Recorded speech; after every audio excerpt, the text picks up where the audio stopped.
श्री राम जी का विवाह और राज्याभिषेक दोनों ही शुभ मुहूर्त देखकर शास्त्रों के अनुसार विधि पूर्वक संपन्न किए गए थे। फिर भी न तो उनका वैवाहिक जीवन सुखद रहा और न ही राज्याभिषेक पूर्ण हो सका। विवाह के तुरंत बाद उन्हें वनवास मिला और राज्याभिषेक के दिन ही उन्हें राजमहल की जगह वन की ओर प्रस्थान करना पड़ा। यह सब विधि का विधान था। जब इस दुखद परिस्थिति का कारण पूछा गया तो महर्षि वशिष्ठ जी ने कहा, सुनहु भरत, भावी प्रबल बिलखी कहेउ मुनिनाथ, हानि लाभ जीवन मरण यश अपयश विधि हाथ। हे भरत, भावी बहुत बलवान होता है, हानि लाभ जीवन मरण यश अपयश सभी विधाता के हाथ में है। मनुष्य चाहकर भी भाग्य को नहीं बदल सकता। श्री राम जो धर्म के मूर्तिमान स्वरूप हैं, जिनके जीवन का प्रत्येक क्षण मर्यादा और सत्य की मिसाल है, वे भी अपने भाग्य को नहीं टाल सके।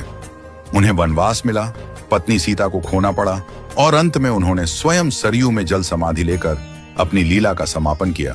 श्री कृष्ण जिन्हें योगेश्वर कहा गया, जिन्होंने गीता में कर्म, ज्ञान और भक्ति का मार्ग बताया, वे भी अपने कुल के विनाश को नहीं रोक सके। उनके यादव वंश में आपसी कलह से एक दूसरे का संहार हुआ।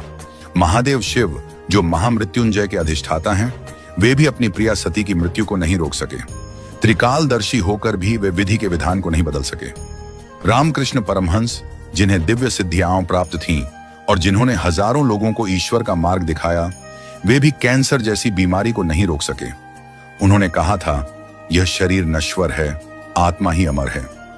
रावण जिसके पास अपार बल और ज्ञान था, जो शिव का भक्त था, वह भी अपने अहंकार के कारण नाश को नहीं टाल सका।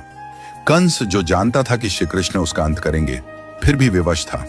इन सभी घटनाओं से यही सिद्ध होता है कि मनुष्य अपने जन्म के साथ ही जीवन और मरण, यश और अपयश, लाभ और हानि, स्वास्थ्य और रोग, शरीर का स्वरूप, परिवार, समाज, देश और स्थान, इन सब का निर्धारण करके आता है।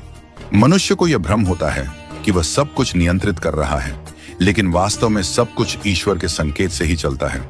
इसीलिए साधक को चाहिए कि वह मन, वचन और कर्म से सहज, सरल और सदाचारी बना रहे, सदैव प्रभु का स्मरण करता रहे और अपने कर्तव्यों को श्रद्धा और निष्ठा से निभाए। मुहूर्त न जन्म के लिए तय होता है, न मृत्यु के लिए।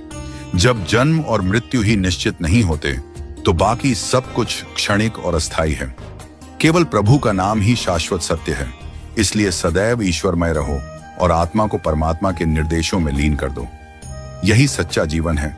नियति को स्वीकार करना और प्रभु में समर्पित रहना। हमेशा अपना कर्म करो और बाकी सब कुछ प्रभु के ऊपर छोड़ दो। वही सब करने वाले हैं हम।